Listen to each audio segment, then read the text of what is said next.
Hill should be in contact soon to fill us in. Hey guys! We have a visitor. Hey!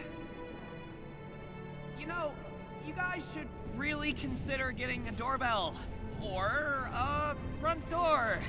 Can I come in now?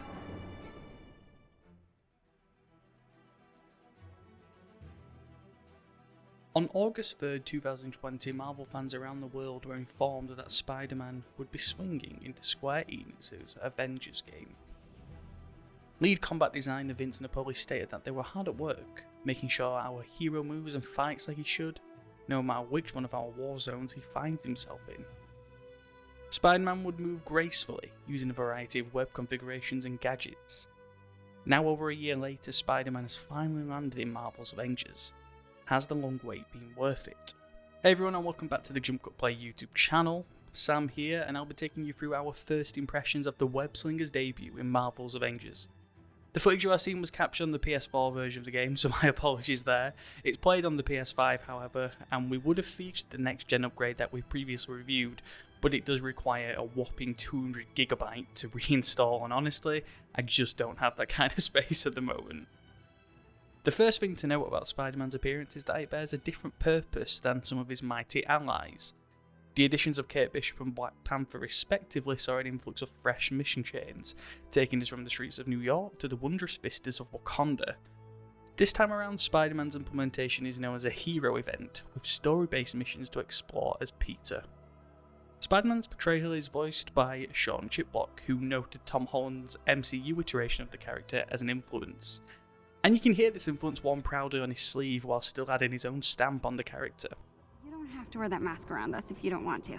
It's not really about me. There are people back home that I need to protect. And the mask helps me do that. Hey, I get it. Despite Peter appearing to be an experienced hero in this canon, there is still a charming yet naive sensibility in Chiplock's performance that sells the importance of this legendary team-up.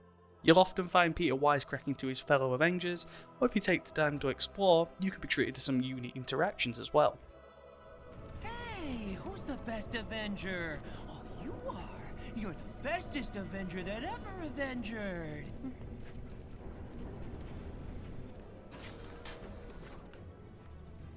You're worthy, Pete. You're totally worthy. But my arm's tired from all the swinging, so maybe another day. But what can you actually do with Spider-Man if he has no missions? The only real objective for players popping on the red and blue spandex is completing Spider-Man's harm room trading. Like the rest of the heroes on the roster, this acquaints us with Spider-Man's abilities. Unfortunately, this is where the cracks begin to show.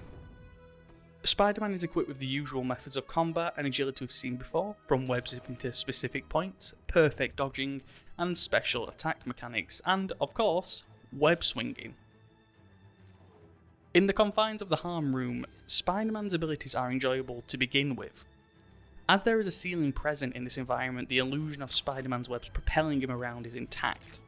Getting to grips with his abilities is simple enough, and shows flashes of promise for how Spider-Man can tear through enemies. Once you've blasted through this tutorial and get Spider-Man to some proper action, it soon becomes apparent just how uneven this integration is. Okay, Spider-Man, let's talk. You two know each other. Spider-Man's been fighting baddies in New York for like ever. Sorry. I spent the last 5 years frozen. And in space. I was living in a trailer. With internet. Well, I'd say I'm insulted, but 50% recognition ain't bad. AIM had a pretty extensive file on him. No ID though. You cover your tracks well. Wow. Coming from you, you can't see it behind the mask, but I'm totally blushing right now. One of the biggest concerns for Spider-Man's addition was how he would fit into the pre-existing biomes. Aside from the eastern seaboard region, which sports typical Spider-Man fare in the form of New York, the rest of Marvel's Avengers varies from snowed-over bases, desert wastelands, and tropical jungles. Hardly the best for a character who traverses using anchor points. To overcome this obstacle, Spider-Man's webs won't attach to any surfaces with a dedicated mechanic. Instead, this version of swinging calls back to the PS1 and early PS2 era of licensed Spider-Man tiles. While it was acceptable then due to the limits of the hardware, it is jarring to go from the precision of Insomniac games to a lackluster display of Spider-Man's most enjoyable trait. Web zipping can only be activated with a jump first, adding an extra barrier to Spider-Man's fluidity. And when web zipping does happen, it never flows perfectly, instead grinding any movement to a halt. Skyboxes limit just how Spider-Man can go in the air, with their placement feeling far too low for a character that soars to the top of the Empire State Building on a daily basis. Wall crawling and wall running are laughable, and are rendered useless if you want to clear any distance. The swinging here wouldn't necessarily be as much of a problem if it was fueled by momentum and speed. Stemming from his swinging to combat, Spider-Man feels sluggish and unacrobatic.